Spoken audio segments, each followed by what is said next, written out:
Hi, this is Mike Larson from Money and Markets TV. If we learned anything from the financial crisis of a few years ago, it's that some banks deserve your money, while many others don't. And if you don't know the difference, you could lose a fortune.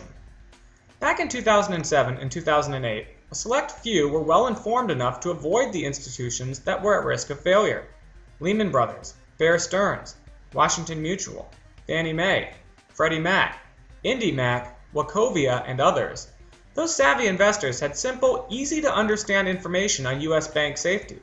Information based not on spin, hype, or subjective feelings, but on hard, quantifiable data and facts. Information provided by Weiss Ratings. Of the 440 institutions that have failed between 2007 and the present, Weiss flagged 90% of them in advance, with financial strength ratings of D or lower. Now, the stakes are even higher. Now, we're in the midst of phase 2 of the global credit collapse. Only this time, it's not just US banks at risk, it's global banks all around the world. And it's not just banks that are failing to meet their obligations or needing massive bailouts, it's entire sovereign nations. That's why Weiss Ratings is launching global ratings on 200 of the largest publicly traded banks in the world, to go along with its grades on more than 14,000 US institutions. Once again, if you know in advance where to move your money, you could minimize your losses during this escalating crisis. Or if you're more aggressive, you could use that information to go for profits, with select investments designed to rise in value when those vulnerable institutions, stocks, bonds, and currencies decline. In order to give you that knowledge, I'm teaming up with Weiss Ratings and issuing a special report called Winners and Losers in the Great Global Banking Crisis of 2012 to 2013.